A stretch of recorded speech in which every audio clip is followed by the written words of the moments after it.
शरणं हरे शरणं हरे शरणं हरे शरणं। राम राम। साप्ताहिक सत्संग के लिए हमारे चैनल को जरूर सब्सक्राइब करें। सीताराम सीताराम सीताराम सीताराम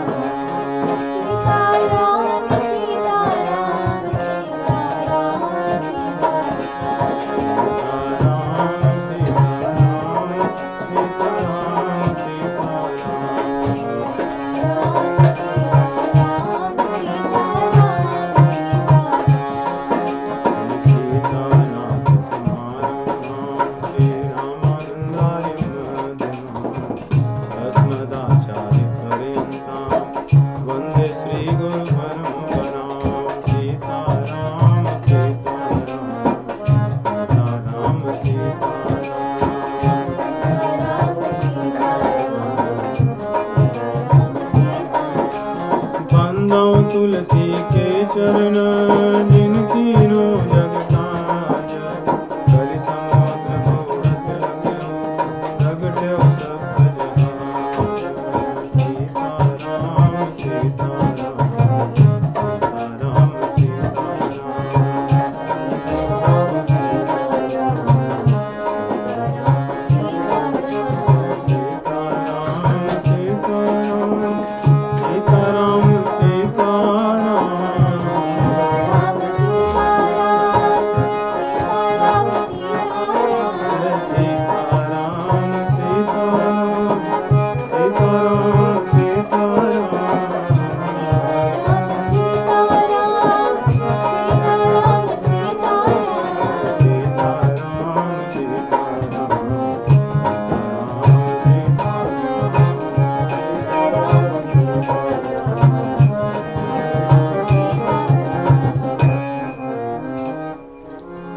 सियावर रामचंद्र भगवान की जय हो।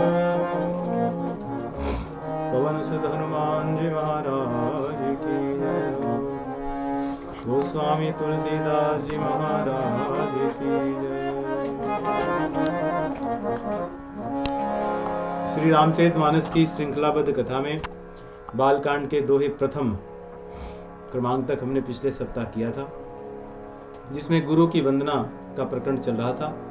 और गुरु वंदना के प्रकरण को गोस्वामी तुलसीदास जी दूसरे दोहे में करते हुए संतों की महिमा का वर्णन करते हैं, क्योंकि गुरु संत शास्त्र यही हमें अध्यात्म मार्ग के मार्गदर्शक हैं, यही मार्ग दिखाते हैं।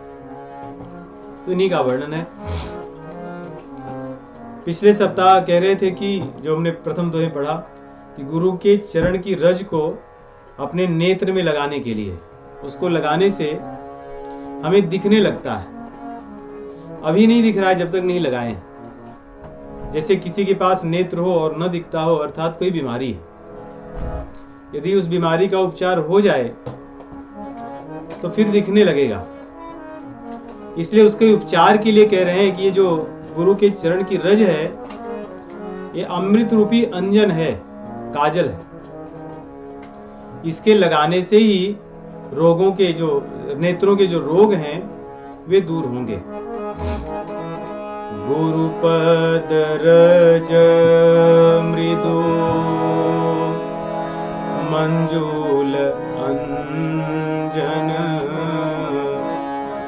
नयन यमिय दृग दोख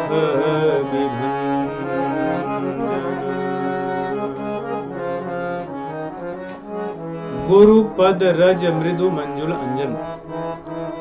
कुछ काजल होते हैं, जब उसको लगाते हैं तो आंखों में जलन होती है और ऐसे लगता है कभी कभी कि आंखों में कुछ गड़ रहा है, क्योंकि उतने मृदुल नहीं होते, वो कोमल नहीं होते।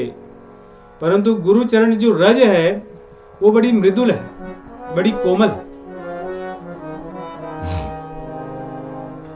वो हमारे नेत्रों में लगेगी नहीं और बिना लगे हुए, बिना कष्ट दिए हुए ही रोगों, इस नेत्र रूपी नेत्रों के जो रोग हैं उसका उपचार कर देगी।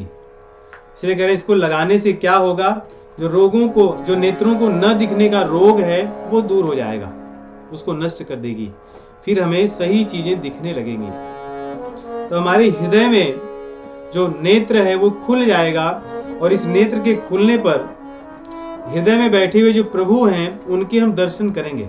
जैसे हमारे पास कोई वस्तु हो और ढकी हो किसी आवरण से, तो हमें पता नहीं चलेगा कि उसमें क्या है, कुछ है ऐसे पता चलेगा। वैसे ही यदि सबसे समीप हमारे कोई है तो भगवान है।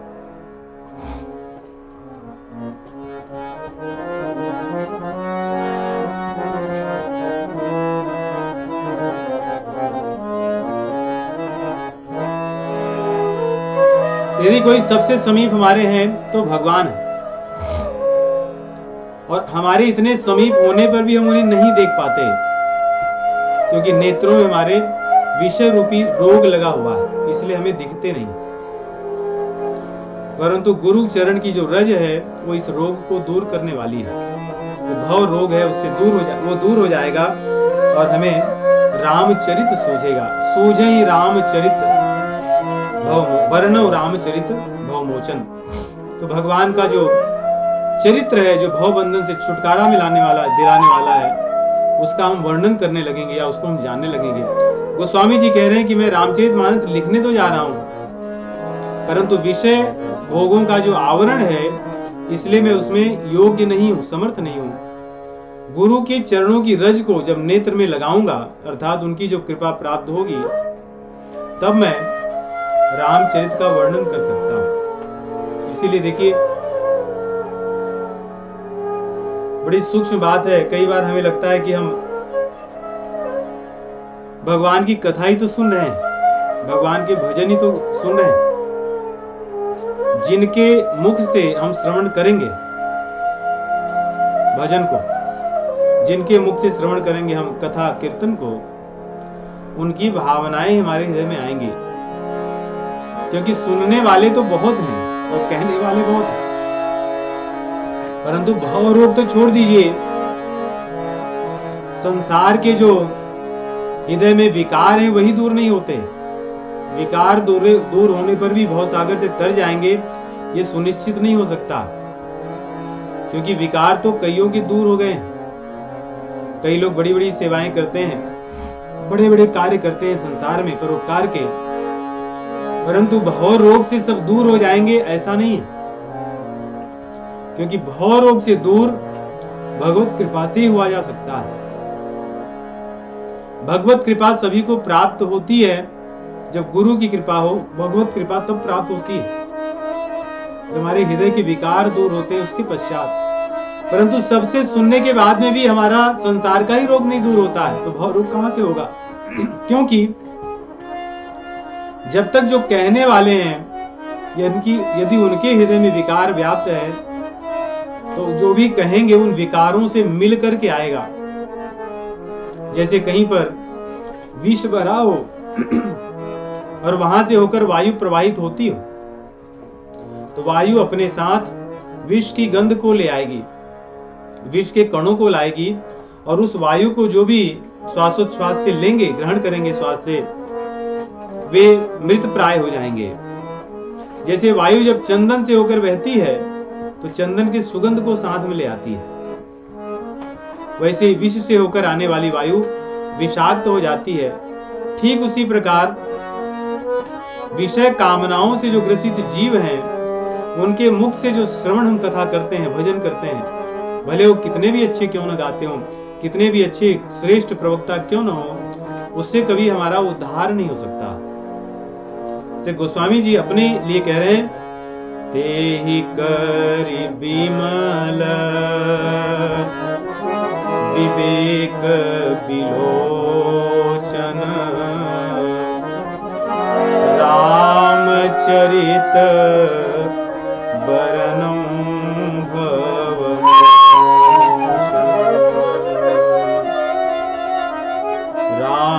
रामचरित बरनम भवमोचन।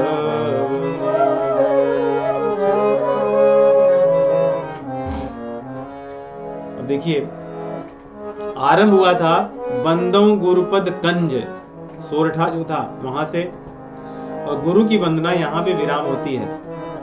ते ही कर बिमल विवेक बिलोचन, राम कथा वर्णो भवन।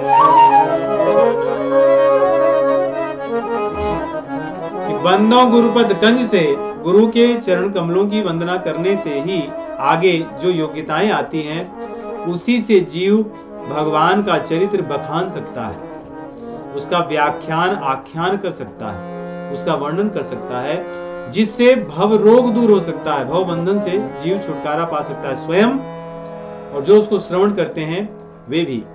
यदि ये इसके बीच में जो चीजें कही गई हैं यदि वो ना हो, तो हम कितना भी करें कि वर्णव रामचरित, हम कितना भी करें, न तो इसके पहले की चीजें होंगी तेहि कर बिमल विवेक विलोचन, और न तो इसके बाद की होंगी कि भव विमोचन नहीं हो सकता।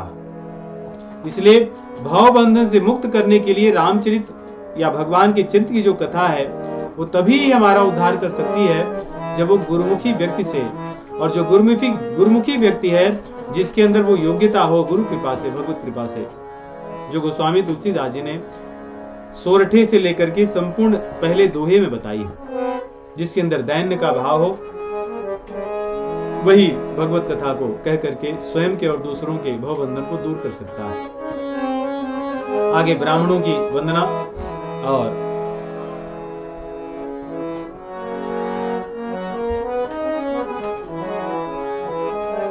बंदमु प्रथम महीसुर चरना, मोह जनित संशय सब हरना।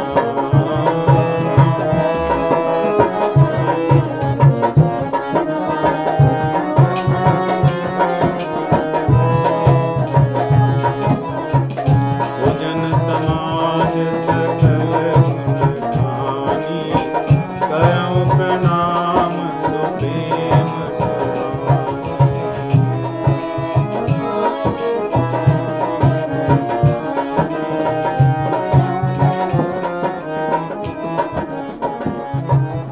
करऊं प्रणाम सप्रेम सुबानी।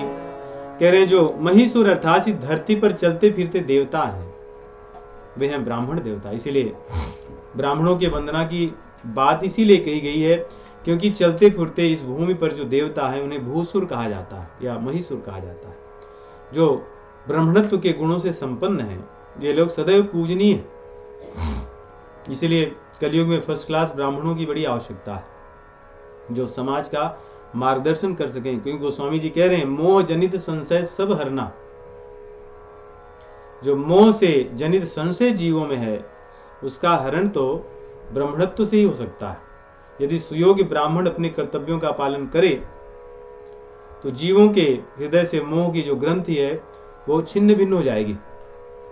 इसलिए उनकी वंदना करते हुए कहते हैं कि संत का जो समाज है, संतों का समाज है, उन्हें मैं प्रेम से प्रणाम करता हूं। और साधुओं के चरित्र का वर्णन बड़े सुंदर उपमा से गोस्वामी जी करते हैं। साधु चरित शुभ चरित कपासु, निरस विशद गुणमय बल जासु।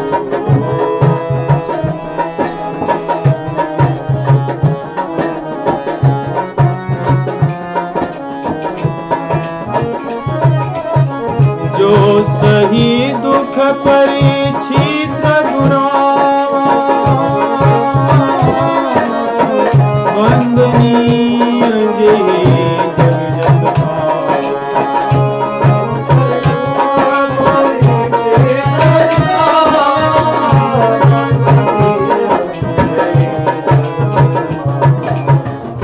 कितनी सुंदर वर्णन है साधुओं के लिए। साधुओं का चरित्र होना कैसा चाहिए या कैसा होता है। बाहर से दिखने में साधुओं का चरित्र नीरस रहता है, नहीं, उनके वेशभूषा से लेकर के, खान पान से लेकर के, उनकी रहनी से लेकर के, उनकी जीवन शैली है किसको भाएगी। साधुओं का चरित्र ऐसा है, परंतु फिर भी वो रसमय। कैसा रस है? उसमें भगवत रस ओतप्रोत है। नीरस विशद गुणमय फल जासु। जैसे कपास होता है, यदि आप कपास के फल को देखे होगे तो उसमें कोई रस नहीं होता, एकदम सूखा ठूठ होता है, एकदम भुरभुरा होता है, कुछ नहीं होता उसमें। लेकिन उसकी योग्यता कैसी है कि पूरे संसार में सभी की लाज रखता है वो, सबकी। यदि मान लीजिए कपास न हो तो पहले तो लोग कम से कम शरीर ढकने के लिए वल्कल इत्यादि से भी काम चला। आजकल जो इतने हजारों तरह के कपड़े हैं एक एक जन के पास, ये सब कहां से आते हैं? इतने रंगीन सुंदर बढ़िया। व्यक्ति कैसा भी हो, वस्त्रों से भी उसकी शोभा बढ़ सकती है बाहर से, क्योंकि कपास की ऐसी विशेषता है। ठीक वैसे ही साधु है, व्यक्ति चाहे जैसा हो उसको सुंदर बना देता है साधुओं का चरित्र। कैसे? जो सही दुख परिच्छिद्र दुरावा। साधु लोग दूसरों के लिए दुख सहते हैं। जैसे कपास है, दूसरों के लिए कष्ट सहता, धुना जाता है। यदि कपास की धुनाई देखेंगे धुनाई होती है उसको, या पूरा तोड़ करके उसको अलग किया जाता है, धुना जाता है, तब वो उससे सूत बनाने योग्य बनता है, अर्थात धागे बनाने जैसा बनता है। उन महीन सूक्ष्म धागों से फिर वस्त्र बुने जाते हैं, और उन वस्त्रों में ऐसी विशेषता होती है जो जीवों के, कहते हैं कि जीवों को देखने योग्य सुंदर बनाता है।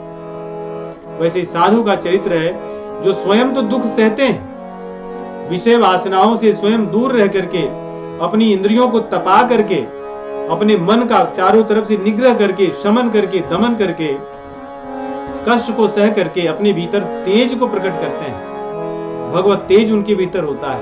उस तेज के बल पर वो जग का कल्याण करते हैं। जीवों के लिए क्या उचित है क्या अनुचित है इसका निरूपण करते हैं, जिससे हमें मार्गदर्शन प्राप्त होता है कि दुख के समय में हमें कैसा रहना चाहिए, सुख के समय में कैसे रहना चाहिए, दीन दुखियों पर हमें कैसी दया करनी चाहिए, कैसे समाज में रहते हुए इस संसार से हमें भव सागर से तर जाना चाहिए।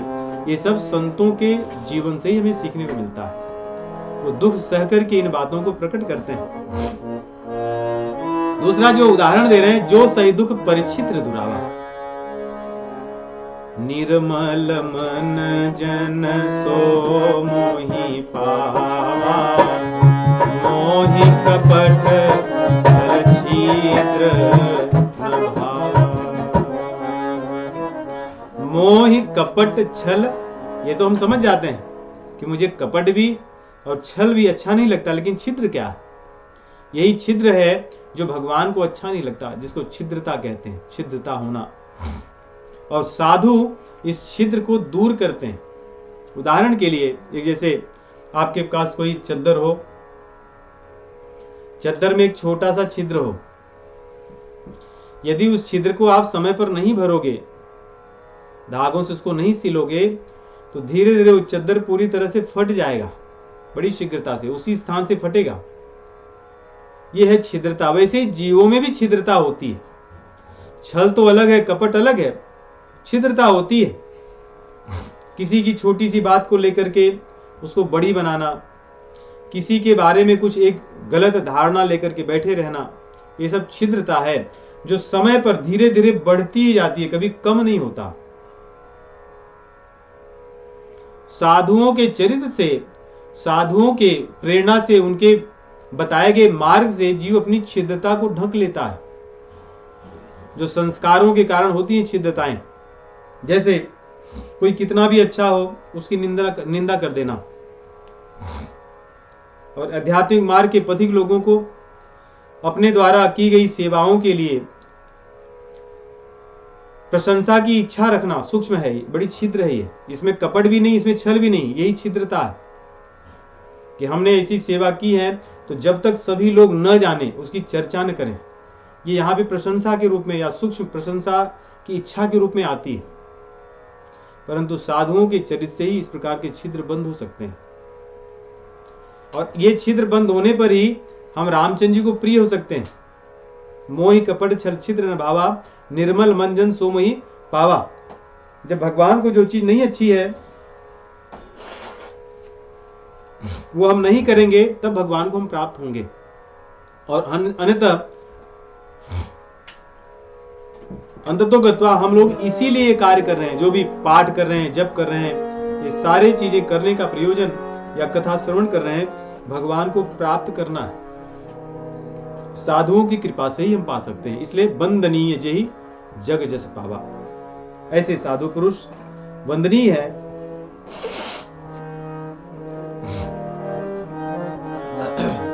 और उन्हें यश प्राप्त हुआ है। साधुओं की महिमा देखिए सर्वत्र गाई गई है। भगवान भी साधुओं की महिमा गाते हैं। ते पुनंतुर कालेन दर्शनादेव साधु। भागवत पुराण में कहते हैं, तो भगवान उद्धव जी को बताते हुए भी ये बात कहते हैं कि और सब चीज तो मेरे तीर्थ हैं, जो पवित्र बड़े बड़े धाम हैं, ये सब तो बड़े समय पर, ते पुनंत उर कालेना, वो तो बहुत समय बाद जीवों को शुद्ध करते हैं। परंतु जो मेरे भक्त हैं, दर्शनादेव साधु, दर्शनात् एव, केवल दर्शन मात्र से ही जीवों को शुद्ध करते हैं।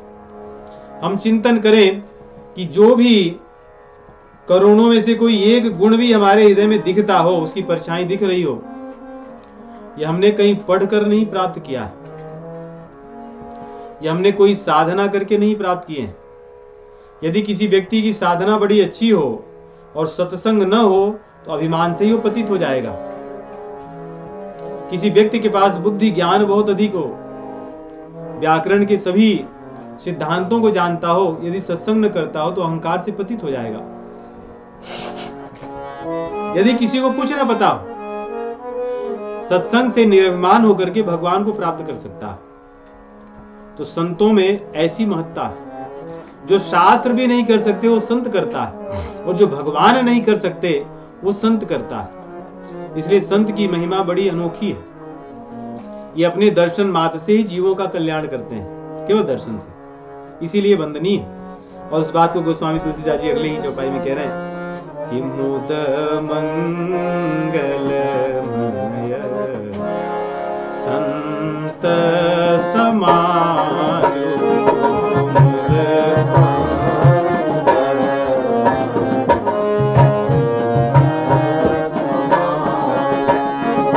जो जग जंगम तीरथ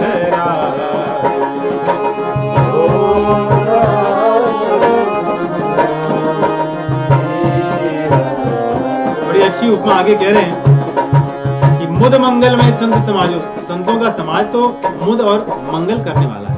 मुद देने वाला अर्थात आनंद मोद देने वाला है और मंगल करने वाला है।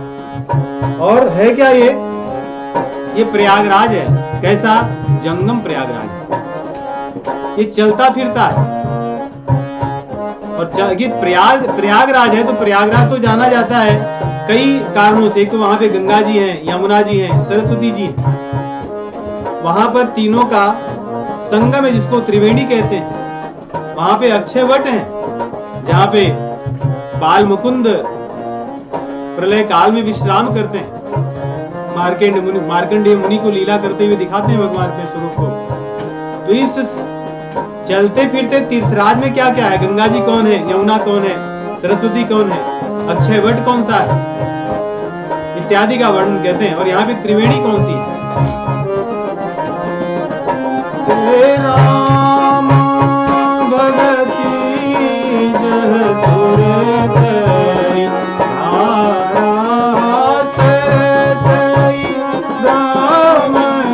विचार प्रचारा।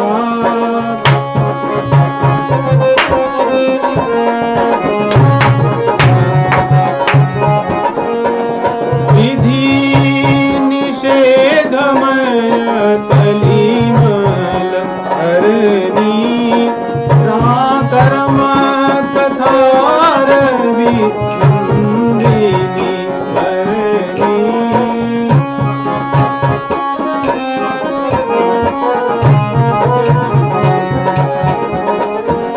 हरिहर कथा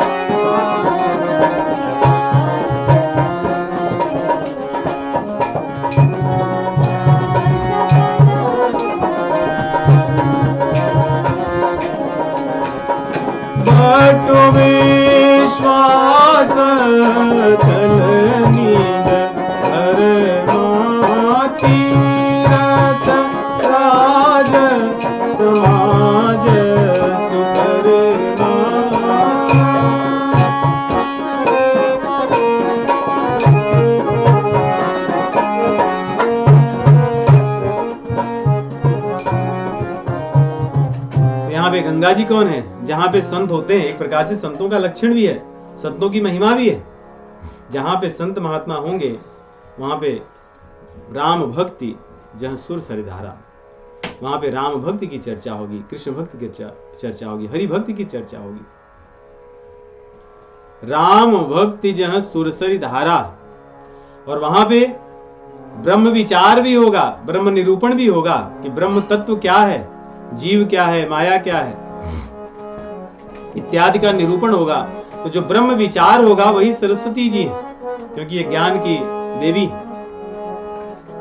और संतों के समाज में एक बात और होती है कि जो मन में आ गया वो करने की बात नहीं होती।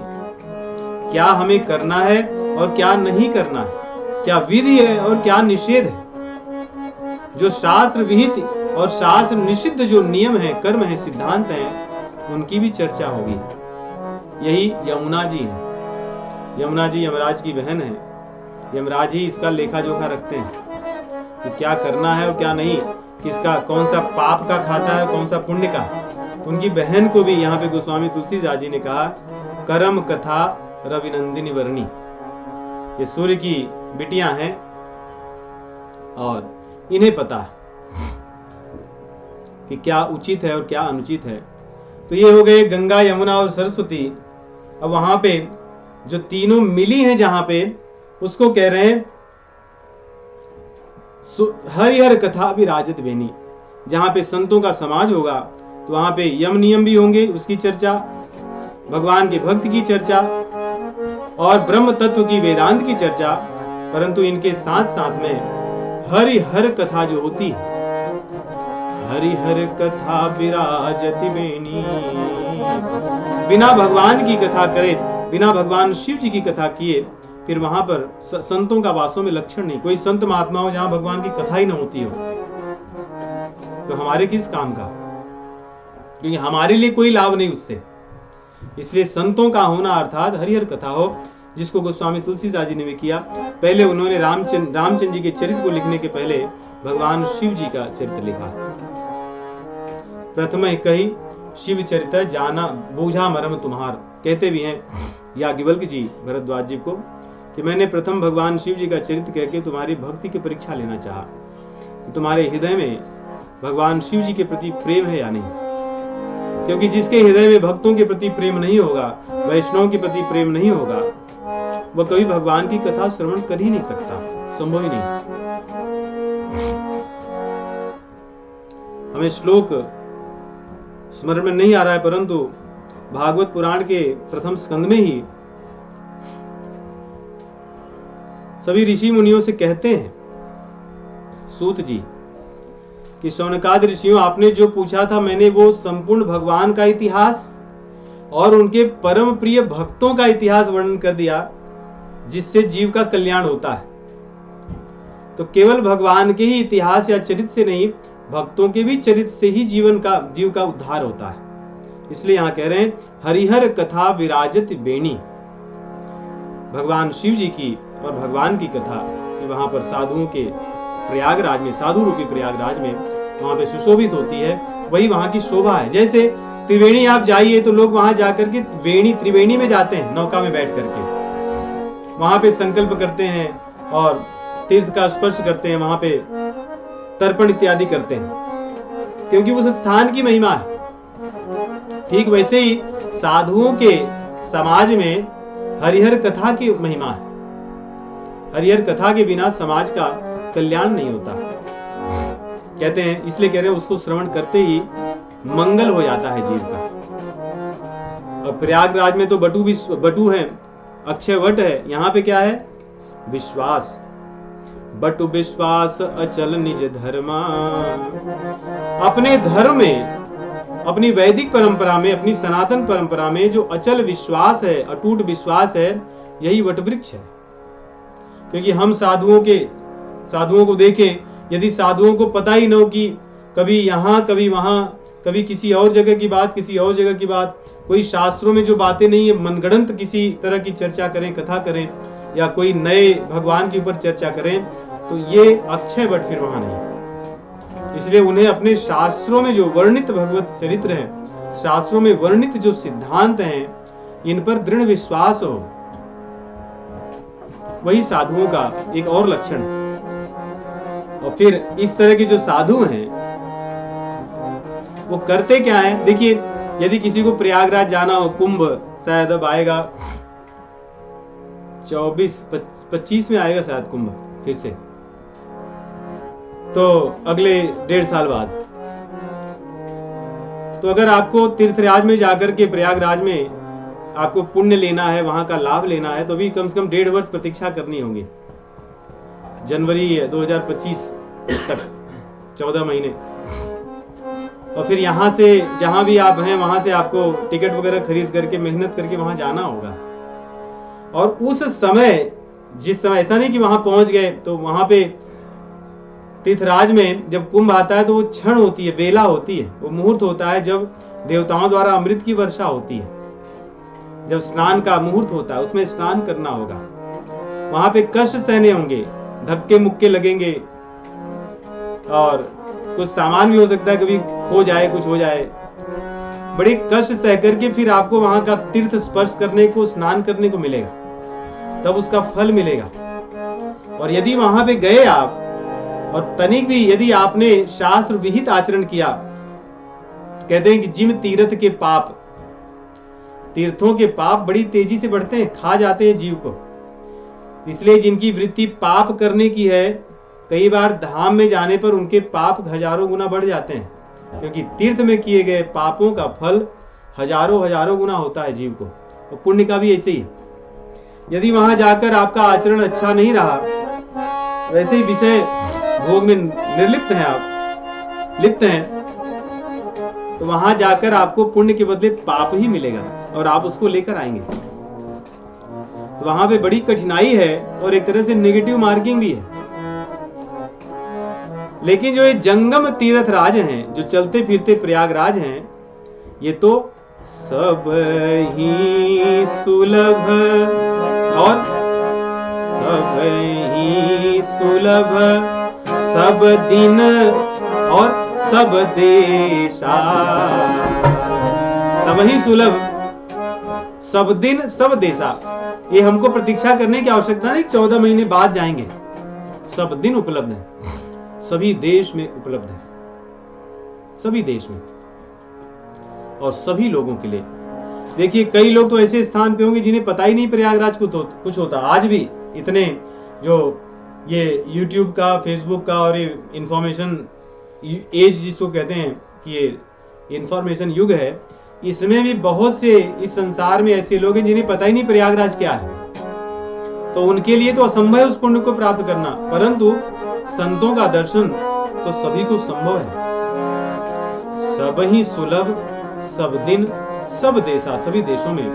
और ये इतने कृपालु हैं कि यहाँ पे कोई नेगेटिव मार्किंग नहीं है। सेवत सादर समन कलेशा। सेवत, सेवत का अर्थ देखो, सेवत अर्थात सेवा करते ही, बहुत समय नहीं, सेवा करते ही। सेवत सादर, परंतु यहां पे एक बस विशेष ध्यान में रखना है कि हमारी सेवा आदर पूर्वक हो, श्रद्धा पूर्ण हो। हमारे सभी क्लेशों को नष्ट कर देते हैं साधु लोग। इसलिए साधु महिमा तीर्थों की महिमा से भी बड़ी है, साधुओं की महिमा भगवान की महिमा से भी बड़ी है। इसलिए देखिए पृथ्वीराज जी जब भगवान की यज्ञशाला में प्रकट होते हैं तो भगवान से कहते हैं मुझे कुछ नहीं चाहिए, और वो भी नहीं चाहिए। कौन सा? भगवान बोले कि पृथ्वीराज जी ने कहा कि जहां से आप आ रहे हो वो भी नहीं चाहिए, अर्थात वैकुंठ धाम में नहीं चाहिए। न काम ये नाथ तदप्यहं क्वचिन् न यत्र युष्मत् चरणाम्बुजासः महत्मान्तर्हृदयान्मुखच्युतो विधत्व करणायुत मेषमेवरः। महत्मांतर हृदयान मुखच्युतो, यही बात कह रहे हैं क्यों नहीं चाहिए मुझे आपका भैया मेरा वैकुंठ लोक तुम्हें क्यों नहीं चाहिए? मैं प्रकट हुआ हूं, आप इतने बड़े बड़े यज्ञ कर रहे हैं, आप इतने सही वैदिक मार्ग में लगे हुए हैं, मैं प्रकट हुआ हूं, मांगिए। बोले नहीं चाहिए मुझे। क्यों नहीं चाहिए? क्योंकि वहां पर वो चीज नहीं है। कौन सी? महत्तमांतर हृदयानुकचितो विधत्व करणायुतमेशमेवरः।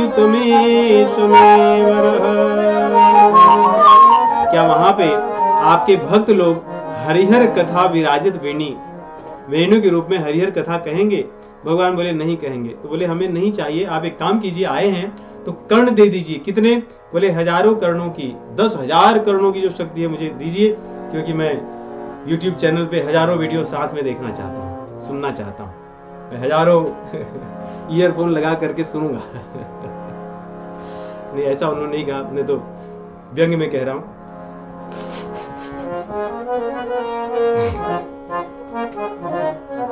मेरे पास हजारों हजारों कर्णों की जब शक्ति होगी तो मैं आपके भक्तों के मुख से भगवत कथा श्रवण करूंगा। क्योंकि सेवत सादर समन कलेशा, यदि हम सादर पूर्वक भक्तों के मुख से भगवान के चरित्र को श्रवण करेंगे तो जो तीर्थ राज का जो फल है वो हमें सद्य मिल जाएगा, तुरंत मिल जाएगा। बहुत अधिक समय लगाना नहीं होगा, बहुत मेहनत नहीं करनी होगी। तो कलयुग में अधिक मेहनत से कुछ नहीं मिलेगा।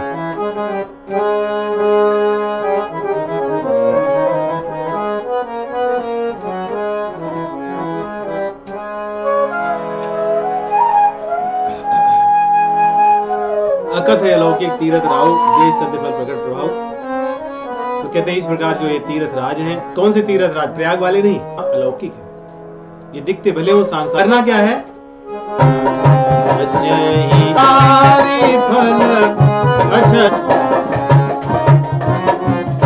कर देखेगा कि हाँ भाई इन्होंने कुछ ऐसा निरूपण होगा, तब उसकी काल में ही हमें चारों फल धर्म से प्रीतिर लाभो जीवेत्यावता जीवस्य तत्व जिज्ञासा ना तो यस्य कर्मी। कि जीवन किस लिए मिला है? भगवान को पाने के लिए, तत्व को जानने के लिए। धर्म किस लिए करना है? धन कमाने के लिए नहीं। धर्म से यहाँ पर धर्म को करना है अपवर्ग के लिए, इस संसार से ऊपर उठने के लिए। अर्थ किस लिए? नार्थस धर्मैकांतस्य, जो अर्थ है वो धर्म के कार्य में ही उपयोग हो, भोग विलास के लिए नहीं। काम किस लिए? इंद्रियों को खुश करने के लिए नहीं, केवल जीवित रहने के लिए। तो फिर जीवित किस लिए रहेंगे? फिर नहीं, जब यही करना है, कुछ करना ही नहीं है, बस जीवित रहना है, तो जिएंगे क्यों? जीवस्य तत्व जिज्ञासा, भगवान को जानने के लिए, समझने के लिए जीवित रहना। करे साधु रूपी जो तीर्थराज हैं, यही धर्म अर्थ और काम मोक्ष को देंगे, इसी जन्म में देंगे, मरने की बात नहीं है। तो इस प्रकार साधुओं का वर्णन करके अब सत्संग की महिमा का वर्णन करते हैं। क्योंकि साधु के पास जाओगे तो जितने भी वर्णन किए गए कि साधु आपका कल्याण करेंगे, लेकिन कैसे? उनके पास कौन सी जड़ी बूटी है? कोई तो जड़ी बूटी होगी उनके पास, जिससे साधुओं के पास जाते ही सब कल्याण हो जाता है। तो उस जड़ी बूटी का वर्णन यहाँ पे गोस्वामी तुलसीदास जी कर रहे हैं। बहुत सुंदर ये दोहा है, बहुत सुंदर दोहा है रामचरितमानस का। कि मज्जन फल पेखिय तत्काला, काको होहि बक पिक बकौ मराला। सुनिया चरज करई जनि कोई, सतसंगति महिमा नहीं कोई। बाल्मीकि नारद घट जोनी, निज निज मुख निकहि निज होनी। तो कह रहे हैं साधुओं के पास जाओगे तो कौन सी जड़ी बूटी है? कहते हैं उसका नाम है सत्संग। यही जड़ी बूटी वो निकालते हैं और इस जड़ी बूटी को सुहाते हैं। तो जैसे सर्प होता है, सपेरों के माध्यम से उनके पास एक बूटी होती है, उसको सुहाने के बाद में सर्प मोहित हो जाता है और सपेरे उसके दांत को तोड़ देते हैं। तो विष तो रहता है नाग में, लेकिन वो काटने पर किसी को हानि नहीं करता है, नहीं?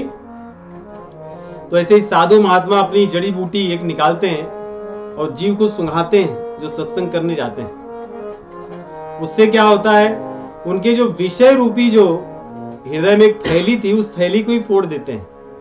वो थैली सूख कर नष्ट हो जाती है विषय कामना की। तो सब कुछ वैसे ही रहता है, बस विषय कामना नष्ट हो जाती है। जब विषय कामना नष्ट हो जाती है तो जीव बदल जाता है। गोस्वामी तुलसीदास जी 2 उदाहरण दे रहे हैं, एक कौवे और कोयल का, दूसरा बगुले और हंस का। दोनों उदाहरण बड़े सुंदर हैं। कौवे और कोयल में बाहरी रूप से एकदम वैसे ही दिखते हैं दोनों, उनका बाहरी आचरण समान होता है। वो भी वैसे ही पेड़ पर रहती है, कौवा भी पेड़ पर रहता है, परंतु दोनों का जब बोलते हैं तब अंतर पता चलता है। तो काक होई पिक, जो व्यक्ति, जो जीव पहले कौवे के जैसा था, भीतर से उसका स्वभाव कौवे जैसा था, वो अब कोयल जैसा हो गया है। दिखता अभी भी वैसे ही है, अभी भी वैसे ही दिख रहा है, और संसार के लोग उसको बाहर से वैसे ही देखते हैं जब तक उसके साथ व्यवहार नहीं करते। अरे वो अच्छा, ये तो हंसेंगे लोग देखिए क्या, कुछ लोग तो अलग अलग कथाएं भी कहेंगे, चले आए हैं बड़े, पहले नहीं जानते थे इनको कैसे थे। ये अभी भी वैसे ही होंगे, बस दिखा रहा है, ऐसे कर रहा है। तो दिखने में अभी भी वो जैसे कोयल कौवे जैसी ही बाहर से दिखती है, वो व्यक्ति अभी भी वैसे ही दिखेगा, परंतु जैसे कोयल जब बोलती है तब उसके गुणों का आभास होता है, उसमें मिठास होती है। वैसे ही वो भक्त जब अपना आचरण करता है तब लोगों को पता चलता है ये तो वो नहीं है जो पहले था, दिख भले ऐसे ही रहा है। ये सत्संग की महिमा है। अर्थात संसार में हम अब भी वैसे ही दिखेंगे, वैसे ही भी रहेंगे, परंतु हमारा आचरण बदल जाएगा। हम अब वैसे नहीं हैं जैसे पहले थे। दूसरा वर्णन है हंस और बगुले का। ये दोनों बाहर से अलग अलग आचरण करते हैं। हंस को देखोगे तो मोती चुनता रहेगा, स्वच्छ जल में जाएगा, और बगुले को देखोगे तो गंदे जल में मछलियों को ढूंढता रहेगा। उसको स्वच्छ जल से कुछ लेना देना नहीं। यदि आप ध्यान से देखें तो बाहर का आचरण इनका अलग है, इनका रहना भी अलग है। कोयल और कौवे का रहना तो एक ही जगह है, क्योंकि कोयल के अंडे को कौवे ही सेते हैं। तो बाहर से ये अलग दिख रहे हैं आचरण, परंतु बाहर से आचरण इनका अलग है, परंतु इन दोनों में बहुत अंतर है।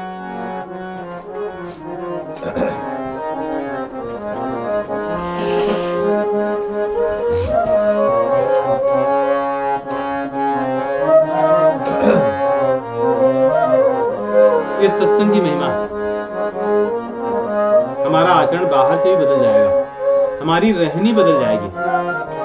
हम बगलों के जैसे जहां रहते थे वहां नहीं रहेंगे, अब जहां हंस रहते वहां रहेंगे। परम हंसों के साथ हमारा मन मिलेगा। हम जल में मछलियों को नहीं, हम जल के बाहरी छिछले, बगुला कभी भी गहराई जल में या शुद्ध जल में नहीं जाता, वो गंदे जल या छिछले जल में जाता है। हंस सदैव निर्मल जल में जाता है और सरोवरों में मध्य में जाता है। तो हम भी अब गहराई में जाएंगे, क्योंकि गहराई में रहने में ही आनंद है। वे सारी मछलियां पकड़ ली जाती हैं जो गहराई में नहीं रहती।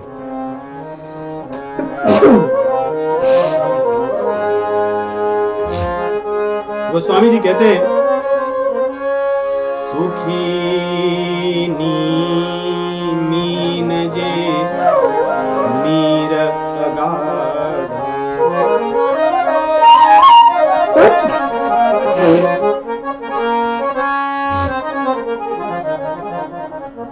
जिमि हरि शरण न एको बाधा।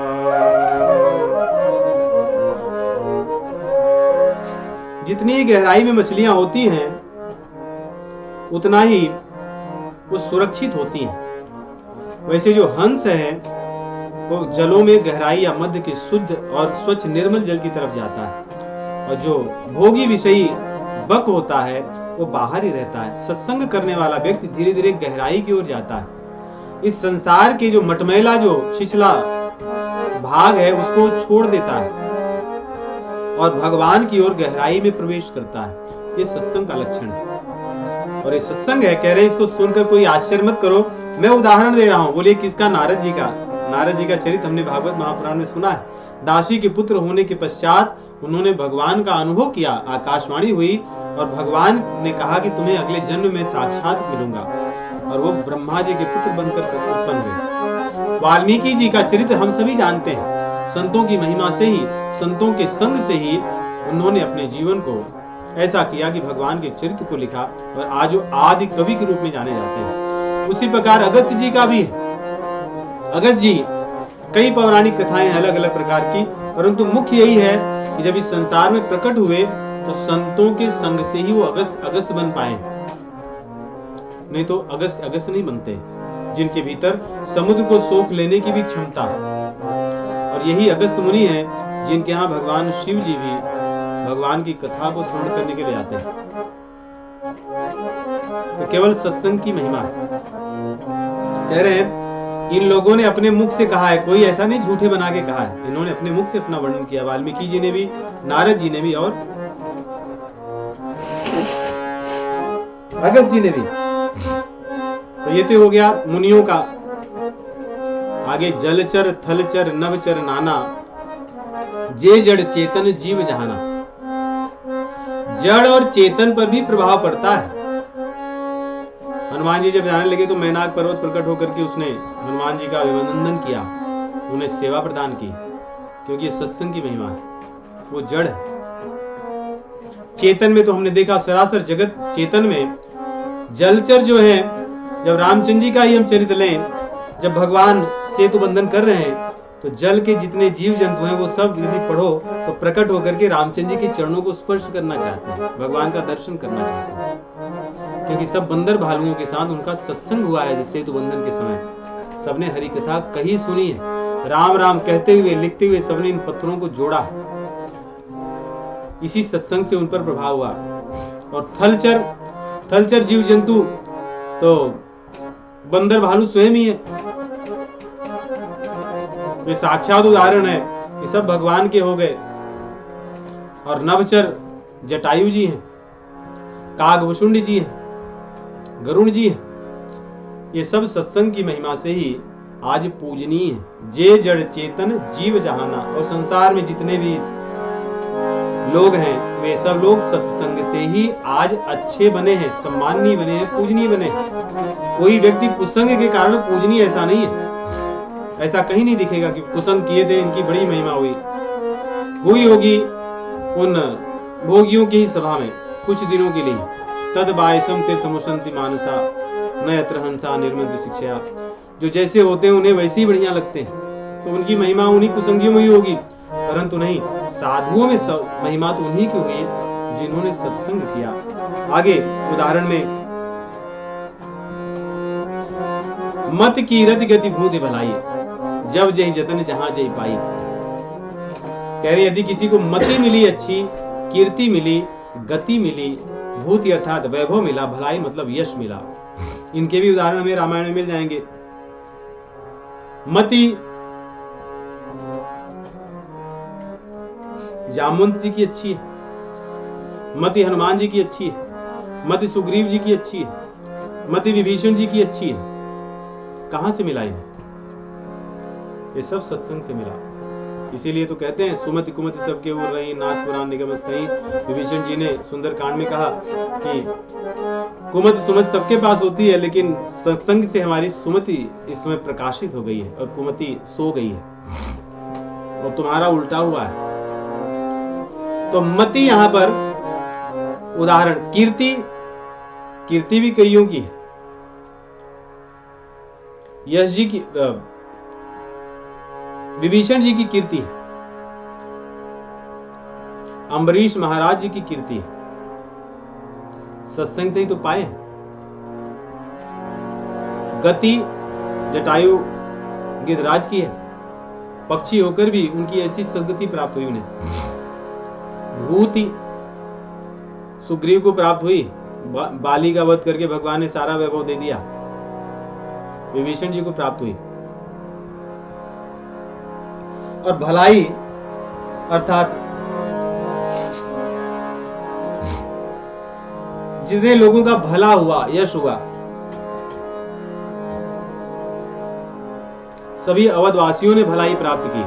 ऐसी भलाई जो भगवान शिव जी कहते हैं कि देवताओं को भी सुलभ नहीं है, केवल सत्संग से प्राप्त हुई है। तो इस प्रकार कह रहे हैं कि जहां भी किसी ने कुछ अच्छी चीजें पाई है, गोस्वामी जी कह रहे हैं मेरी दृष्टि से,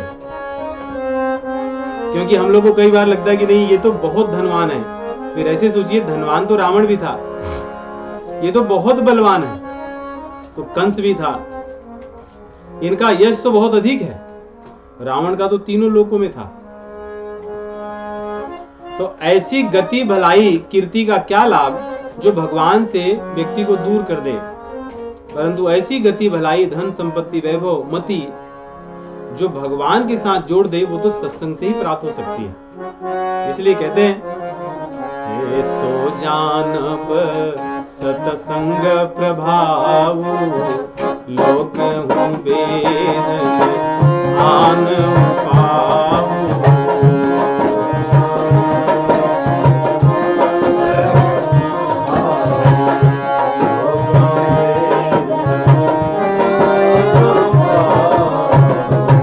आगे तो सभी लोग जानते हैं, बिन सत्संग विवेक न होई, राम कृपा बिन सुलभ न सोई। ये भी चौपाई गोस्वामी तुलसीदास की खूब प्रसिद्ध है, बहुत अधिक प्रसिद्ध है। मंगल भवन अमंगल हारी के जैसे ये भी प्रसिद्ध है। अब चलते फिरते सब सभी को कहते हैं बिन सत्संग विवेक न होई, सुनो सीखो, राम कृपा बिन सुलभ न सोई। परंतु इस चौपाई को यदि हम हृदय में धारण कर लें, हमें लगता है संपूर्ण रामचरित मानस हमारे हृदय में प्रकाशित हो जाएगी। हमारे जीवन में जितनी महत्व बुद्धि धन की है, जितनी महत्व बुद्धि संसार को पाने की है, जितनी महत्व बुद्धि संसार के सदैव नष्ट हो जाने वाले यश के लिए है, कीर्ति के लिए है, कैसे लोग हमें जाने, उसके लिए आदमी सुबह से लेकर के भोर से लेकर के रात्रि तक झूठ बोलता है, क्या क्या नहीं करता। सत्संग करते हुए भी झूठ बोलता है, सत्संग करते हुए भी यश को पाने के लिए लगा रहता है, सत्संग करते हुए भी निंदा में रत रहता है, क्योंकि इस चौपाई को उसने धारण नहीं किया। बिनु सत्संग विवेक न होई, राम कृपा बिनु सुलभ न सोई।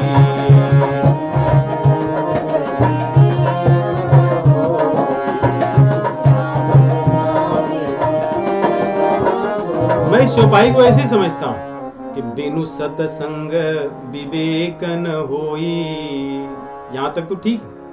आगे विवेक न होई राम कृपा बिनु, समझ रहे हैं आप कि बिनु सत्संग विवेक नहीं। एक तो एक ये वाक्य हो गया कि सत्संग के बिना विवेक नहीं होता, और दूसरा पुनः विवेक के लिए कह रहे हैं विवेक न होई राम कृपा बिनु। ये दो वाक्य हो गए, समझ गए आप। जैसे कहते हैं गुरु बिनु होई की ज्ञान, फिर कहते हैं ज्ञान की होई की विराग बिनु।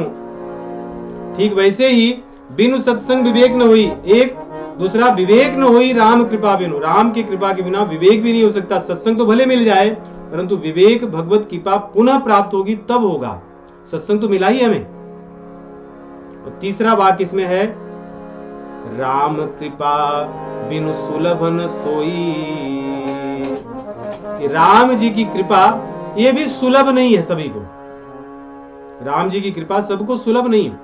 कृपा तो है लेकिन सुलभ सभी को नहीं है। सुलभ कुछ लोगों को ही है, जो लोग दीन हैं उन्हें ही रामचंद्र जी की कृपा सुलभ है।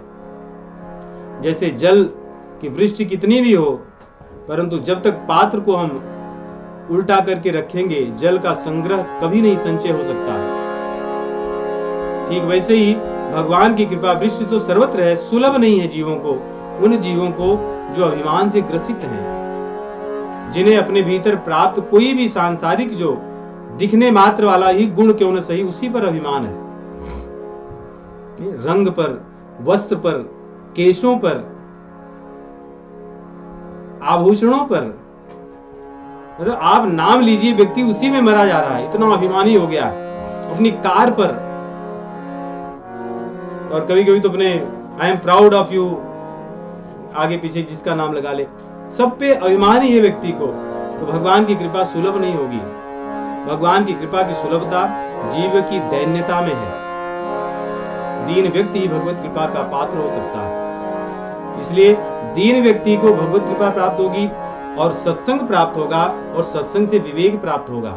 सत्संग करते हुए भी विवेक न दिखना, अर्थात भगवत कृपा से हम वंचित हैं। एयरपोर्ट पे तो पहुंच गए हैं, लेकिन टिकट ही नहीं है, वीजा ही नहीं है। बस पहुंच गए, ऐसा लग रहा है कि हम पहुंच गए हैं और हम चले जाएंगे। आप कितना भी करें, आप वहीं रहेंगे, आप वहां से आप आगे नहीं जा सकते। ठीक वैसे ही सत्संग में पहुंच तो गए, लेकिन हमारा हृदय भरा हुआ है बहुत से कचरों, जिसको हम खाली नहीं करना चाहते। इसलिए हम दूसरों का सुन करके कुछ बदलना नहीं चाहते, तो कुछ नहीं होगा हमारा। इसलिए इस चौपाई को यदि हृदय में धारण करें हम, तो रामचरितमानस हृदय में प्रकाशित होगी। राम कृपा बिनु सुलभन सोई। आगे कह रहे हैं, यदि सत्संग हो भगवान की कृपा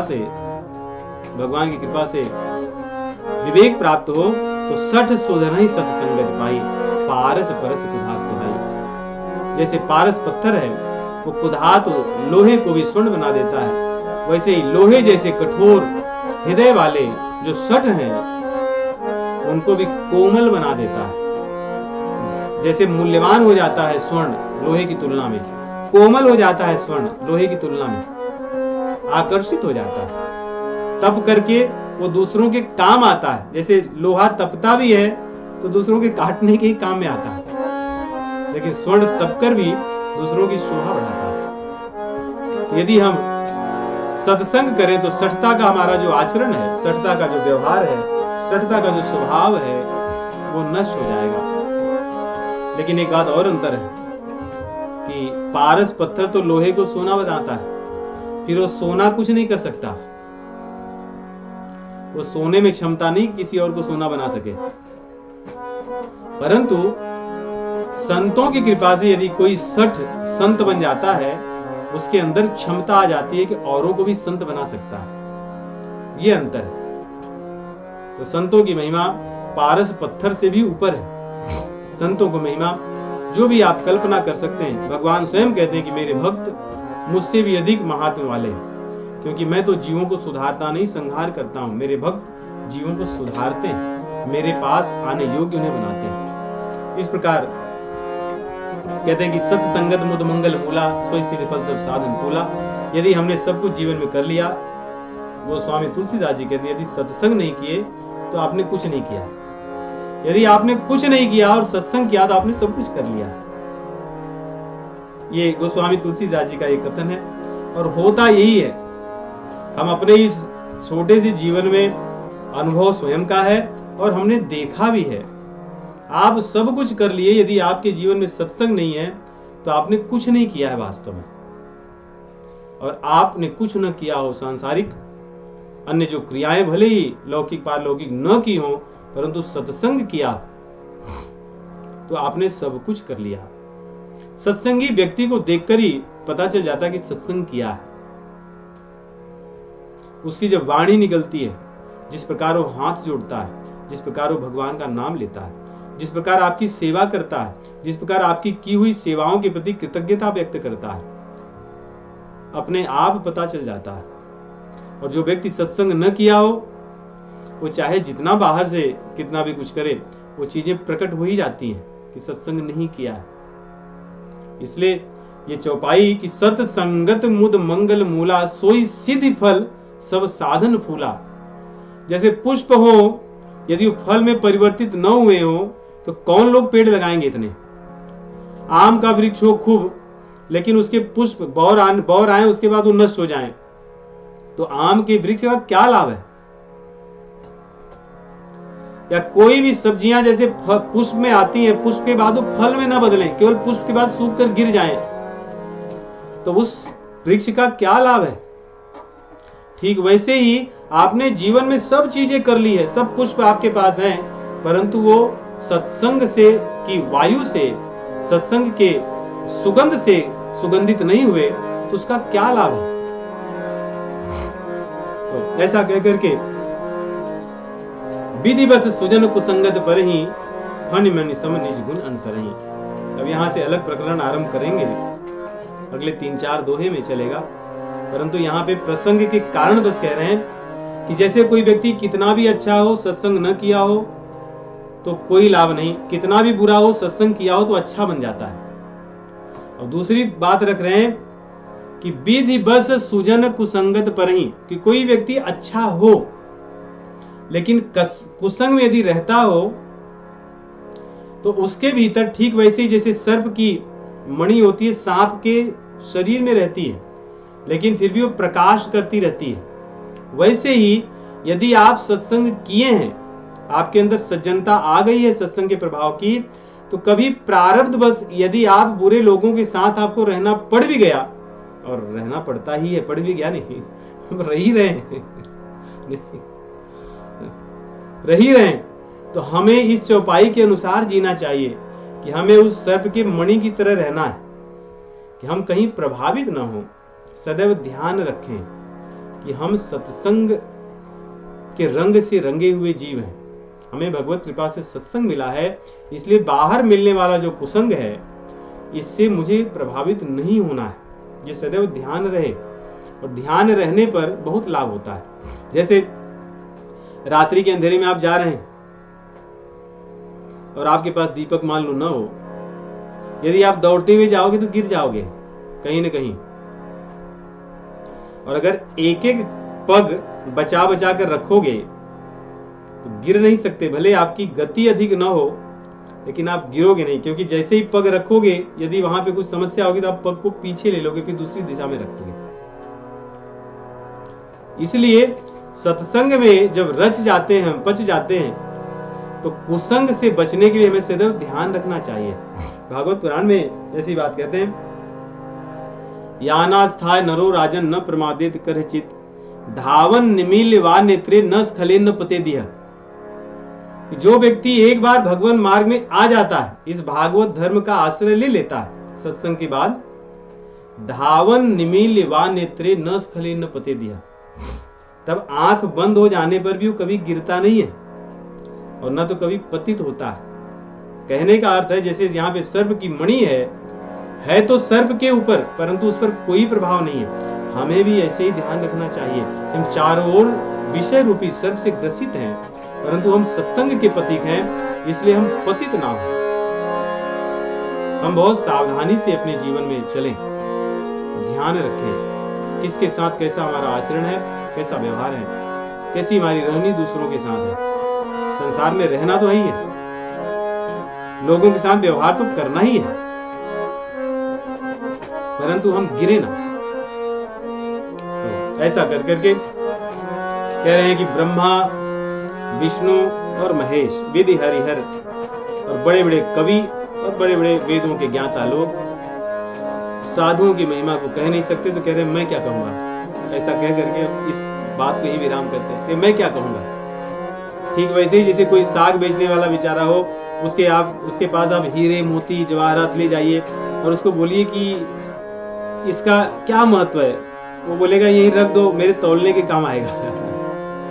100 ग्राम 200 ग्राम का बना लूंगा उसे, जैसे पत्थरों से तौलते थे नहीं भारत में कई स्थानों पर कि ये 1 किलो है, ये आधा किलो है, ये 100 ग्राम है, ये 5 किलो का पत्थर है। तो साग बेचने वाला अधिकतर वो हीरा इन सबको वही अपना बटखरा बना लेगा।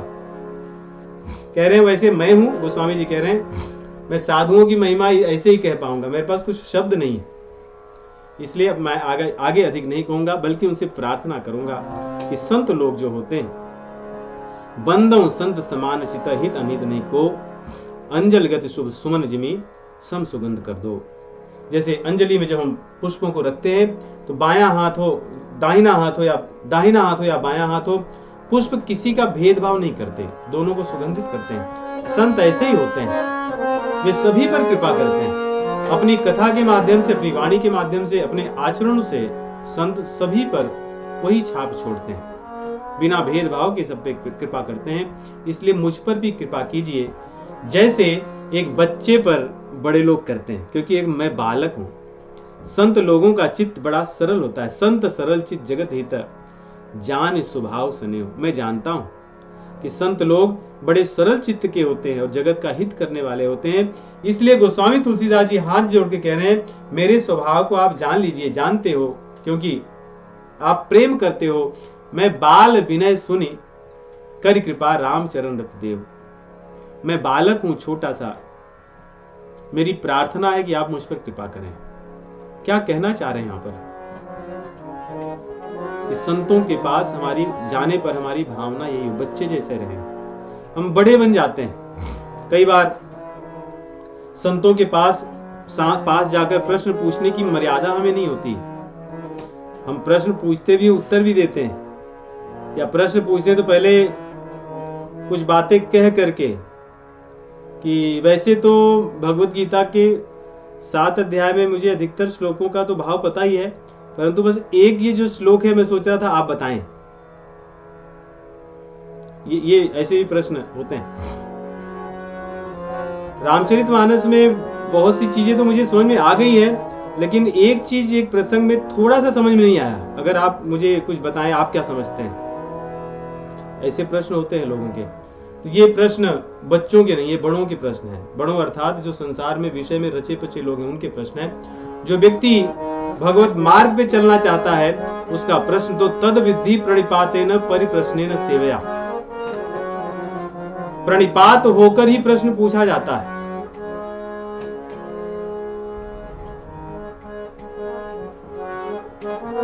प्राचीन सभ्यता थी कि दांत में तृण रख करके किसी से बात करने की। दांत में तृण रख करके किसी से बात करना अर्थात मैं आपके शरणागत हूं, यदि मेरी वाणी से कुछ बात निकल जाए तो उसको आप अन्यथा मत लीजिएगा। ऐसे मामा जी को पता होगा, मुझे याद नहीं आ रहा है पद, बांग्ला में है, दंते त्रिणे धोरिया कांडिया कांडिया गौरा, ऐसे कुछ इस प्रकार का है। बोली बे नहीं तो मुझे याद नहीं रहता। हाँ, तो उसमें उस भजन में वो कहते कि मैं तो दांत में तृण धर करके, और हमारे यहाँ अवधि में बोली चाल में भी कहा जाता था भाई उनसे बात करो तो दांत में तृण धर करके बात करो। अर्थात यदि आपने दांत में तृण रख लिया, अर्थात आप प्रणिपात हो। भले बोलने चालने में आपको लगे कि नहीं हो, परंतु आप प्रणिपात हो। तो बिना प्रणिपात हुए हम प्रश्न संतों से नहीं पूछ सकते, उनसे कृपा नहीं प्राप्त कर सकते। इसलिए बच्चों के जैसे ही हमें संतों के सामने जाना चाहिए कि हम पर कृपा करें। इसलिए गोस्वामी जी कह रहे बाल विनय सुनि कर कृपा राम चरण रति देव, कि मुझे बालक समझकर ही, और बालक के विनम्रता में कभी कभी कुछ चीजें अच्छी नहीं भी हो सकती, इसलिए आप मुझे वैसे ही मान करके कृपा कीजिएगा, क्योंकि आप लोग का जो चित्त है वो सरल है, आप सब पर समान रूप से कृपा करते हैं।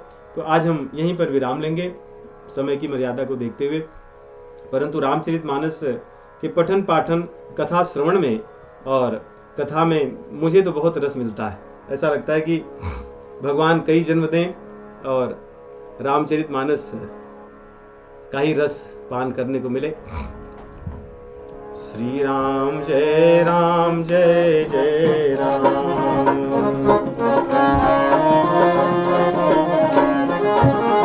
श्री राम जय राम जय